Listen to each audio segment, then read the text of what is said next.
जैसी जितनी भी मेरी मतलब गंदी आवाज हो, फिर भी मैं अपनी आवाज को अपने लोगों के बीच में रख पा रही हूँ, ये मेरे लिए बहुत खुशी की बात है। क्योंकि तमाम कई महीनों से आप लोगों ने करप्शन के खिलाफ और खास तौर पे पेमा खांडू के खिलाफ जो है वो ईडी और सीबीआई की आप लोगों ने मांग कही करने के लिए आपने हर तरह से पीएम मोदी को भी रिक्वेस्ट करी, उनसे रिश्ता भी निकाला, समझी भी बोला, हर तरह से। उसके बाद लास्ट में जो आपका पेशेंस था वो कहीं ना कहीं एक गुस्सा भी आपको आया कि आखिर आवाज सुनी क्यों नहीं जा रही है।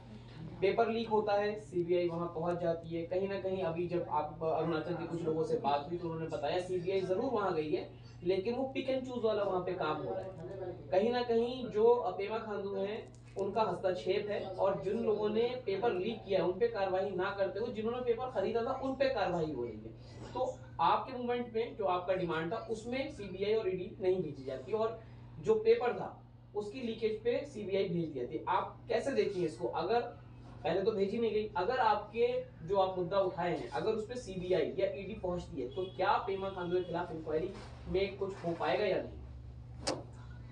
देखिए, एक तो केंद्र में भी बीजेपी का सरकार है और राज्य में भी बीजेपी का सरकार है, तो इसके चलते ये सीबीआई ईडी तो नहीं भेज रहे हैं और हमें बिल्कुल कोई जवाब भी नहीं दिया जा रहा है, बिल्कुल इग्नोर कर रहे हैं।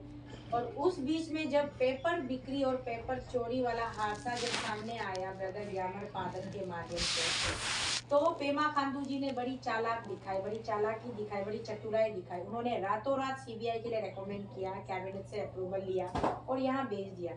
इसके बाद यहाँ से सीबीआई की टीम जाती है, अरुणाचल प्रदेश पहुंचती है और अरुणाचल प्रदेश पहुंचने के साथ साथ सीबीआई टीम ने एक संकल्प लिया कि हम अरुणाचल पहुंचने के बाद में हम मौन व्रत पर बैठ जाएंगे। तो सीबीआई वाले अरुणाचल पहुंचकर मौन व्रत पर बैठ गए और जो वहां का जो एसआईसी है, स्पेशल इन्वेस्टिगेशन सेल, एसआईसी का पूरा डायरेक्ट कंट्रोल सीएम के हाथ में है, क्योंकि वो डिपार्टमेंट भी उन्होंने किसी को नहीं दिया है, सीएम अपने हाथ में रखा हुआ है। तो पेमा खांडू जी के कंट्रोल पर पेपर खरीदने वालों की अरेस्ट हो रही है, बेचने वालों की तो कोई अरेस्ट नहीं।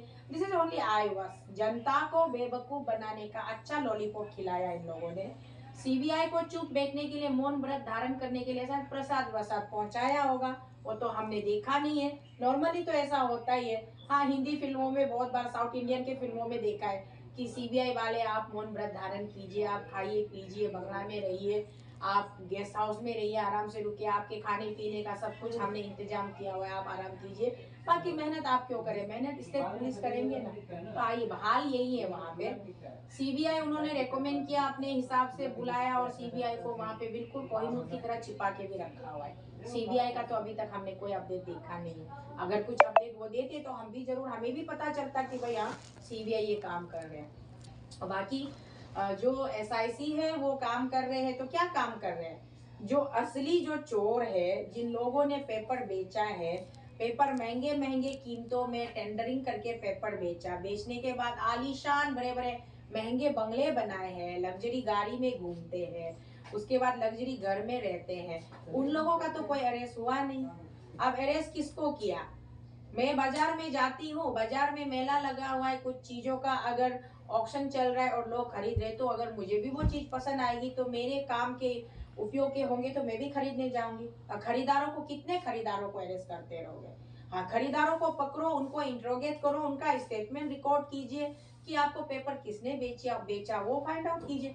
लेकिन ऐसा कुछ काम नहीं हो रहा है। This is all political gimmicks just to get the confidence of the public. Arunachal के पब्लिक से कॉन्फिडेंस गेन करने के लिए, सिंपैथी ड्रॉ करने के लिए, और एक अच्छा उनको मुद्दा मिल गया कि सीएम साहब तो बहुत अच्छा काम कर रहा है, सीबीआई को बुलाया दिल्ली से, अब सीएम साहब से अच्छा और कौन कर सकता है। हम यहाँ जिस सीबीआई की मांग कर रहे हैं वो कंप्लीट इन्वेस्टिगेशन के लिए है। हम गवर्नमेंट ऑफ इंडिया से सीबीआई की मांग कर रहे हैं कि कंप्लीट इन्वेस्टिगेशन हो, each and every particular department wise, जहाँ जहाँ पे जैसे वो लोग वर्क डन अचीवमेंट, जिसे कहते हैं एमपीआर मंथली प्रोग्रेस रिपोर्ट, या फिर यूसी यूटिलाइजेशन सर्टिफिकेट कि वर्क डन हो गया, सब कुछ हो गया, ऑल ओके रिपोर्ट फाइल करते हैं। तो ग्राउंड रियलिटी में जब सीबीआई वाले उतरेंगे, जाएंगे, हम उनके साथ जाएंगे ना।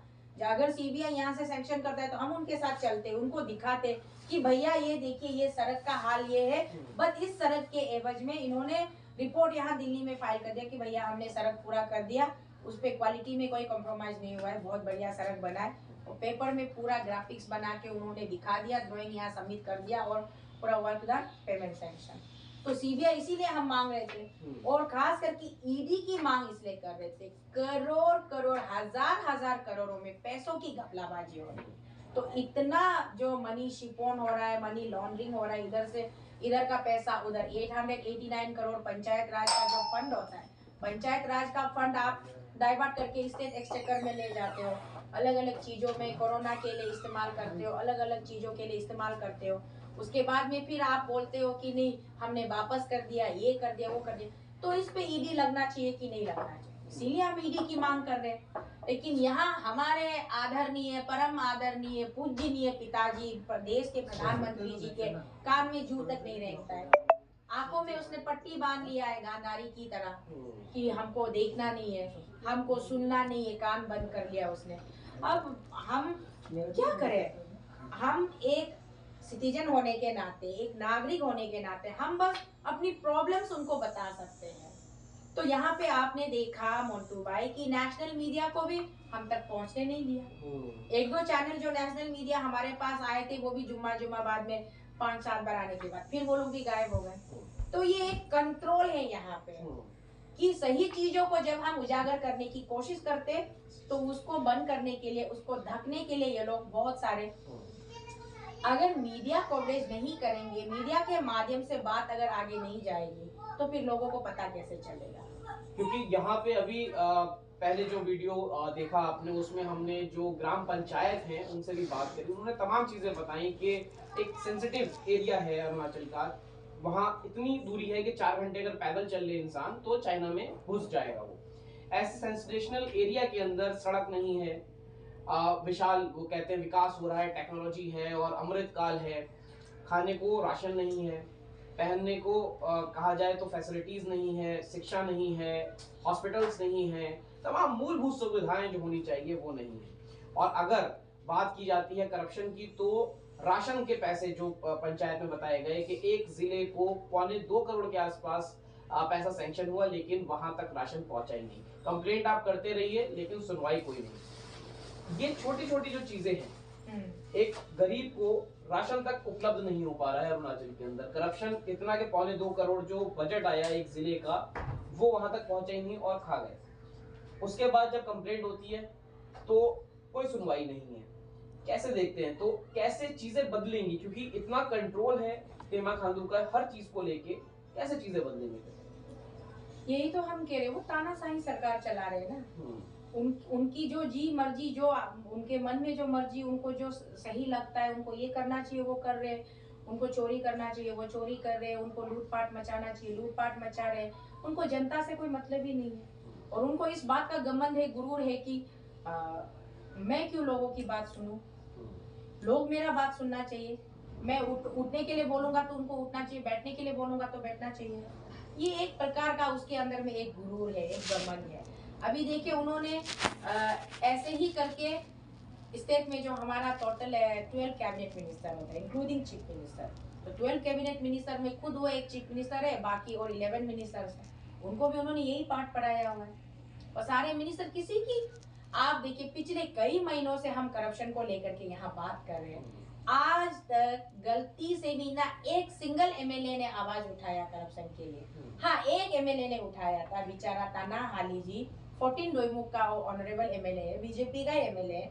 उन्होंने बोला कि मैं खुद आरटीआई मार के घूम रहा हूँ। एक विधायक है, माननीय विधायक महोदय है, वो खुद आरटीआई मार के घूम रहे हैं बस। उसके अलावा ना किसी एमएलए ने बोला कि यहाँ करप्शन हो रहा है, ना किसी मंत्री ने बोला। सब आते हैं टीवी मीडिया, मोबाइल मीडिया के माध्यम से आते, चकाचक बड़े साफ सुथरे तरीके से झूठ बोलते कि हमने ये काम किया वो काम किया, हमारा डायनामिक चीफ मिनिस्टर, हमारा हैंडसम चीफ मिनिस्टर, हमारा सुपर यंग एनर्जेटिक सीएम साहब ये कर रहा है वो कर रहा है बोलते। तो अभी जैसे आपने जो बात छेड़ा है, आज ही हमारे पास हमारा चाइना बॉर्डर में स्थित है सीयोमी डिस्ट्रिक्ट से कुछ 2 ग्राम सीमेंट्स के जो ग्राम चेयरपर्सन है, 2 बहनें आई हैं, साथ में हमारी अरुणाचल की मशहूर वन एंड ओनली लेजेंडरी आरती जी वो भी आए, वो तीनों यहाँ इकट्ठे आए हैं। तो उन तीनों ने मुझे बताया कि वहाँ पे क्या क्या हो रहा है। तो वहाँ पे जैसे कि आपका below poverty line BPL card बनता है, यहाँ पर इसको क्या योजना कहते होंगे दिल्ली में मुझे नहीं पता, वहाँ पे हम लोग बीपीएल कहते हैं। तो बिलो पॉवर्टी लाइन का बीपीएल का जो रेट कार्ड बनता है उसमें गरीबों के लिए कुछ एक तयशुदा रेट होता है कि इतने रेट में आपको चावल उपलब्ध किया जाएगा, दाल उपलब्ध होगा, चीनी होगा, नमक होगा, जो भी मतलब घर की सामग्री। तो वो चीजें जो है नाम से कार्ड बनवा के। अच्छा, कार्ड बनवाने में भी बड़ी इंटरेस्टिंग इन लोगों ने मुझे बताया कि ग्राम सभा में एक टोटली एक ग्राम पंचायत सिगमेंट होता है। ग्राम पंचायत सिगमेंट में इसलिए ग्राम पंचायत मेंबर को चुना जाता है कि पर्टिकुलर गांव से उस गांव के लोगों के हित के लिए वो ग्राम पंचायत मेंबर जो है काम करना चाहिए, हाँ रिप्रेजेंट करना है।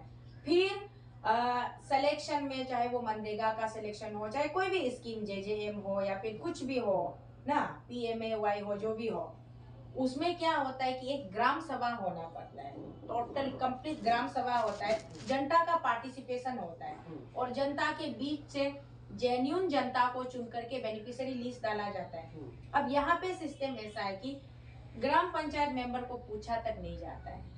अपना जो लोकल एमएलए है वो अपना वर्कर को वो वर्कर भी नौकरी वाला वर्कर जो सरकारी मतलब नौकरी में है राज्य सरकार के अंदर, वो वर्कर जाते अपना मनपसंद कैंडिडेट का लिस्ट बना देते, उसके बाद में डाल लिया, उसको बेनिफिशियरी बना दिया।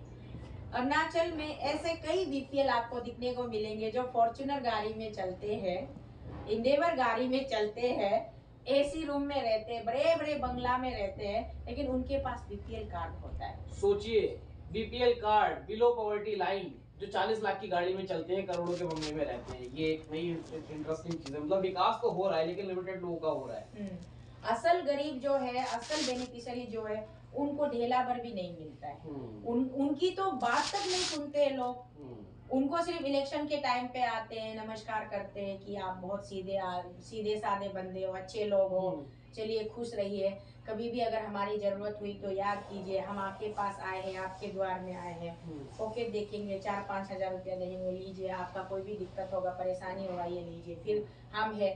एक बार 5 साल में एक बार नमस्कार करने जाते हैं, उसके बाद आपका काम खत्म हो गया, काम जाम उठा लिया और बड़ा सा बाउंड्री वॉल बना लिया बंगला का बाहर, वहाँ सीसी कैमरा पीते अंदर से आपने देखा, अरे यार इसको कुत्ते को आने भी मत देना, इसको भटकने मत देना, भगाओ इसको भगाओ। ये चलता है अरुणाचल। तो कैसे चीजें बदली जाएंगी? मतलब पूरा कंट्रोल्ड आप बता रही हैं कि पेमा खांडू ने अपने हाथ में ले रखा है। चीफ मिनिस्टर जनता का प्रतिनिधि होता है लेकिन जनता की ही आवाज नहीं सुनी जा रही है। इवन आप लोग भी इतने दूर से यहाँ आए हैं, आपने ज्ञापन भी दिए, चाहे वो राष्ट्रपति हो चाहे प्रधानमंत्री हो, कहीं से कुछ नहीं, सिर्फ आश्वासन हाथ लगाया और प्रधानमंत्री की तरफ से तो कोई जवाब ही नहीं आया है। तो इसको आगे तक जो आप देखते हैं, इसका जो फ्यूचर आप देखते हैं, क्या चैलेंजेस होने वाले हैं, कैसे जनता जागेगी, क्या कुछ देखते हैं? देखिए, दुनिया में एक अदालत होता है डिस्ट्रिक्ट सेशन कोर्ट, उसके ऊपर होता है हाई कोर्ट, उसके ऊपर होता है सुप्रीम कोर्ट। तो 3 सेक्शन में बटा हुआ है हमारा जुडिशरी ना। इन तीनों कोर्ट्स के ऊपर में एक सबसे बड़ा कोर्ट होता है, वो जनता का कोर्ट होता है। और जनता, डेमोक्रेसी में, लोकतंत्र में जनता जब डिसाइड करेंगे, उससे बढ़कर के और कोई कोर्ट नहीं होता है। अभी देखिए, मैं तो सारी चीजों को, तथ्यों को निकाल के जनता के कोर्ट में मैं पेश कर रही हूँ। जनता जनार्दन वो भली बाती समझते हैं, उनको समझना चाहिए और वो अच्छी तरह से वो जज कर ले, उसके बाद वो अपना डिसीजन, अपना फैसला सुनाए। जनता ने अगर ठान लिया कि हम फैसला सुनाएंगे, हम सही फैसला सुनाएंगे, हम न्याय करेंगे, न्याय किसी और के साथ नहीं, अपने साथ, हम अपना न्याय करेंगे, अपना इंसाफ करेंगे, जनता तान ले, किसकी क्या मजाल। ऐसे हजारों पेमा खांडू यू हवा की तरह उड़ के चले जाएंगे। काफी चैलेंजिंग होता है जनता अगर ठान ले तो। वो एक आपने गाना भी सुना होगा, जीत जाएंगे हम अगर साथ हो। तो जनता अगर साथ दे तो ही कुछ हो सकता है। अब जनता कैसे साथ देगी, क्योंकि आप बता रहे हैं लालच, क्योंकि एक्चुअली ये सब कुछ जो है वो पैसे पे निर्भर करता है। किसी के पास अगर वोटिंग के टाइम पे जाके कुछ हजार उसको दिए जाते हैं, या उसको अगर पैम्पर किया जाता है किसी भी वे में, या फिर आपने कहा वहाँ रिश्तेदारियां बहुत निकल जाती हैं, कोई किसी का चाचा है, कोई मामा है, कोई नातिन है, तो इसको एक बहुत ज्यादा चैलेंजिंग नहीं देखते हैं? आपके इतना सेंसिटिव एरिया होने के बाद भी बहुत ज्यादा चैलेंजिंग हो जाएंगी चीजें। देखिए, अभी तक तो ये चलते आ रहा था, एक तो रिलेशन बेस में पॉलिटिक्स चलता है वहाँ पे, दूसरा नीड बेस में चलता है, इशू बेस में तो बिल्कुल नहीं चलता था, और तीसरा जो है कि आप थोड़ा सा एक मैन पावर गुंडागर्दी टाइप का चलता है। तो इन तीनों चीजों से जनता को अपने आप लड़ना पड़ेगा, उसमें हम कुछ नहीं कर सकते, मैं कुछ नहीं कर सकती, जनता को खुद ही फाइट बैक करना पड़ेगा। उनको अपने लालच को त्यागना पड़ेगा, उनके मजबूरियों को त्यागना पड़ेगा, और उनके रिश्तेदारी को वहां पे उनको छोड़ना पड़ेगा, क्योंकि आप रिश्तेदारी 5 साल में सिर्फ एक दिन के लिए आपसे रिश्तेदारी लोग निभाते हैं, उसके बाद में तो पूरा 5 साल आपको मुड़कर भी नहीं देखते हैं, फिर अगले 5 साल में फिर आ जाते, याद आ जाता है। तो ये कैसा रिश्ता है, सिर्फ 5 साल में एक दिन का रिश्तेदारी, ये जनता को समझना पड़ेगा। और दूसरा है कि जो एक दादागिरी बाहुबली टाइप का मैन पावर, थोड़ा डोमिनेटिंग वे में आपको धमकाना, ओवर पावर करना, कि इलेक्शन बूथ कैप्चरिंग करना, और थोड़ा गुंडागर्दी, ये एयर फायरिंग करना, बंदूक दिखाना, तलवार दिखाना, इससे जनता को जूझना पड़ेगा, लड़ना पड़ेगा। 10 गुंडे एक साथ खड़े हो जाए तो सामने से 2000 जनता खड़े हो जाए तो 10 गुंडे उन पर क्या हावी हो पाएंगे? तो ये जनता को अपने आप डिसाइड करना पड़ेगा, जनता को प्रूव करना पड़ेगा। हमने यहाँ पर मैं कोई तो ना, तो मेरे पास कोई पावर है ना कोई शक्ति है, मैं कुछ नहीं कर सकती, मैं किसी को भी झूठा दिलासा नहीं दूंगी कि मैं ये करके दिखाऊंगी, वो करके, no no no, that's totally wrong. उसको रॉन्ग वे में नहीं लेना, मैं कुछ नहीं कर सकती, जो करना है जनता को करना है। बाकी जहाँ पे जनता डगमगाते हैं उनके पीछे या उनके साथ में हमेशा खड़ी रहूंगी, एक अच्छी माँ, एक अच्छी बहन, एक अच्छी भाभी, बहू, जो भी, जिस भी रूप में, चाची, मामी, जो भी मौसी रूप में आप मुझे पकड़ लो, मैं हमेशा आप सबके साथ में खड़ी रहूंगी कि नहीं ये गलत है, ये सही है, उस पे मैं चुनाव करने में, गलत और सही का चुनाव करने में, चयन करने में, मैं उन सबका साथ हमेशा एक मार्गदर्शक की तरह मैं खड़ी रहूंगी। तो जनता अगर चाहे तभी चीजें बदल सकती हैं। अच्छा, अंत में आप संदेश क्या देना चाहेंगी, क्योंकि आपने तमाम चीजें बताई और ये बहुत लंबी लड़ाई होने जा रही है, जिस हिसाब से देखा जा रहा है कि एक तकरीबन साल भर आपको होने जा रहा होगा जब से आपने ये यात्रा शुरू करी थी और उसके बाद कंप्लीट हुआ। जनता को आप क्या कहना चाहेंगी? जनता सड़कों पे भी आती है अरुणाचल में, आप गांव-गांव जा रहे हैं आप लोग और तमाम लोगों को परेशानियां पूछ रहे हैं, जागरूक कर रहे हैं। जनता को आप क्या संदेश देना चाहेंगी अरुणाचल की और देश की? हाँ, यही मैं कहना चाहूंगी मोन्टू भाई, हमारे अरुणाचल के, खास करके अरुणाचल प्रदेश की जनता को, कि आप लोग जाग जाइए, आप लोग फाइट बैक कीजिए। जो बातें अभी मैंने कही है आपके माध्यम से, उनको आप जरा गौर से सुनिए, और जो गौर से थोड़ा गौर फरमाइए, थोड़ा समझने की कोशिश कीजिएगा, क्योंकि ये जो लड़ाई है आपकी खुद से लड़ाई है। कोई भी इंसान जब तक खुद सही हो, कोई बाहर वाला उसको नहीं भटका सकता। आपको खुद क्लियर होना पड़ेगा कि आप अपने लाइफ में क्या चाहते हैं।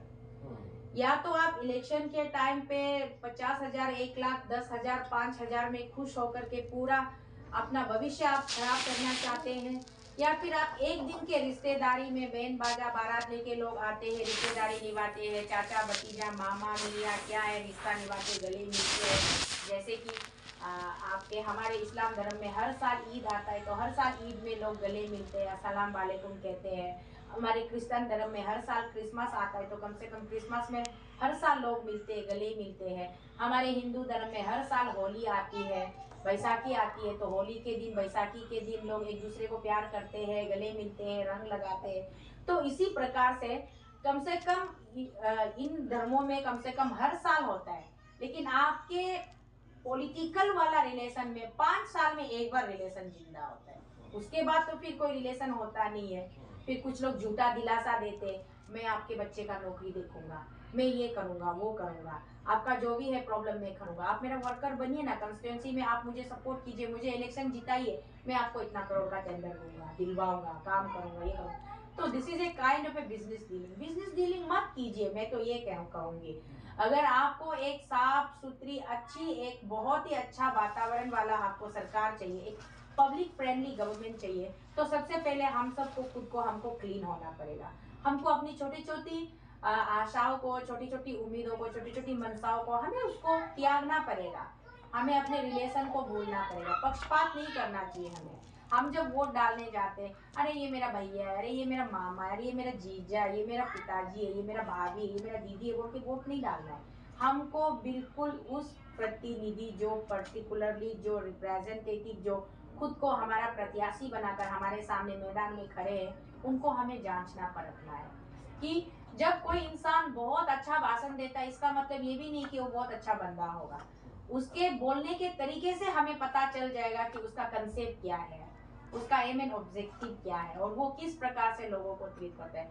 कुछ लोग मंच पर खड़े होकर बहुत अच्छे अच्छे भाषण देते हैं, लेकिन जब लोग सामने आते तो लोगों को एक अछूत की तरह वो बिहेव करते हैं, अपने आप को बहुत सुपीरियर, मतलब मैं बिल्कुल अभी अभी मैं जन्नत से आई हूँ, इस टाइप का भी लोग बिहेव करने वाले हैं। तो लोगों को देखना है, जांचना है, परखना है, और आने वाले भविष्य के दिन में सिर्फ और सिर्फ हमारा एक ही समाधान है। अगर हम सही चुनाव करेंगे तो हम इस करप्शन को मिटाने में और एक अच्छा लाइफ अपने बच्चों को, अपने नेक्स्ट जनरेशन के, अपकमिंग हमारे जनरेशन को हम एक लाइफ सिक्योरिटी दे सकते हैं। अदरवाइज अगर हम यही ट्रेंड, यही कल्चर अपनाते रहेंगे तो पेमा खांडू जी को और 50 साल सीएम बने रहने दीजिए, और चोरी करते रहने दीजिए, और गफलाबाजी करते रहने दीजिए। मेरी क्या औकात है, मेरी क्या मजाल है। मैं अकेली चिल्ला चिल्ला कर थक जाऊंगी, एक दिन मेरी सांसें छूट जाएगी, मैं दुनिया से चली जाऊंगी, लेकिन आप लोग इसी अंधकार में, इसी नरक में जीते रहोगे। इसलिए मेरा ये सीधा सा बात है, मैं यहाँ पे कोई अपील नहीं कर रही हूँ, मैं अपनी सोच को आप लोगों के साथ में मैं एक्सचेंज कर रही हूँ। मैं आपके माध्यम से, ये आपके मोन्टू भाई के चैनल के माध्यम से मैं अपनी जनता को ये बता रही हूँ कि जो सच्चाई है, फैक्ट वही है। उस पर किसी को करवा लगे तो भी मैं कुछ नहीं कर सकती, और मुझे चीज़ों को पॉलिश करके उसको परोसना मुझे नहीं आता है। जो है तो वो है। इसीलिए आप सबको थोड़ा सख्त होना पड़ेगा, थोड़ा आप सबको थोड़ा नहीं, पूरा सख्त होना पड़ेगा, पूरा क्लियर कट होना पड़ेगा, और आने वाले दिनों में आपको सही चुनाव करना पड़ेगा। अगर आप सही चुनाव नहीं करेंगे, गलत चुनाव करेंगे, तो ये स्थिति हमेशा रहेगा। इसमें तो कोशितल अकेली कुछ नहीं कर सकती। बाकी मैं आपका दीदी, आपका बहन, आपका बेटी, आपका घर का मुझे झाड़ू वाला, पोछा वाला भी समझ लीजिए, कुछ भी आप नाम से मुझे बुला लीजिए, लेकिन मैं हमेशा, क्योंकि मेरे भी 2-3 बच्चे, तो मैं अपने बच्चों के भविष्य को लेकर के मैं बहुत चिंता में रहती हूँ। इसी के चलते मैंने देखा है, मेरे जैसे कई ऐसे मिडिल क्लास फैमिलीज है, बिलो बीपीएल फैमिलीज है, जो कि वाकई हम लोग के पास में किसी का छत का सहारा नहीं है। एक उस ऊपर वाले परवदिगार का, यीशु मसीह का, या जो भी आप नाम दीजिए उसको, कृष्ण भगवान बोलिए, राम भगवान बोलिए, कुछ भी बोलिए, भोलेनाथ बोलिए, विष्णु बोलिए, जो भी बोलिए, या फिर आप उसको कुछ भी नाम से बोलिए, उस भगवान का सहारा होता है, और बाकी आप खुद में हो। हार्ड लेबर करते हो आप, दिन भर कहाँ इधर उधर भटकते हो, हार्ड लेबर करते हो, तो शाम और सुबह का 2 टाइम खाना मिलता है।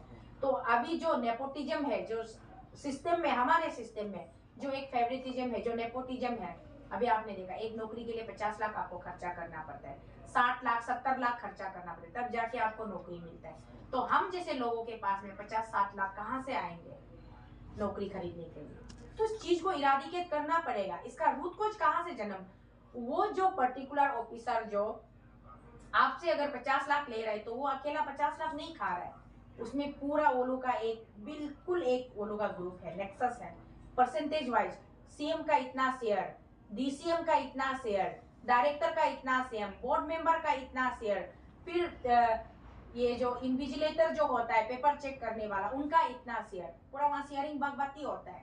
अभी इसलिए अगर इस पे सीबीआई स्ट्रिक्ट काम करता है ना, सबसे पहले बेचारा मेरा छोटा भाई पेमा खांडू, सीएम साहब, ऑनरेबल सीएम साहब जेल के अंदर दिखाई देगा, उसके साथ में पूरा उसका पूरा कैबिनेट, उसका क्रू मेंबर सब जेल के अंदर होगा। इसीलिए तो ये लोग ये सब करने नहीं दे रहे हैं। तो जनता, आप लोग नेक्स्ट टाइम इन्हीं लोगों को रखना है नहीं रखना है, ये मैं आप पे छोड़ती हूँ, और मैं दुआ करती हूँ, ऊपर वाले से प्रे करती हूँ कि आप लोग सही चुनाव करें और अपने आप को बचाइए, अपने आप को बचाइए। अपने आप को बचाना आपके हाथ में, मेरे या किसी और के बस में नहीं है। नरेंद्र मोदी जी भी चाहेंगे तो आपको नहीं बचा सकते, अगर खुद को बचा सकते तो आप खुद ही बचा सकते हैं। बस यही सब मुझे कहना है।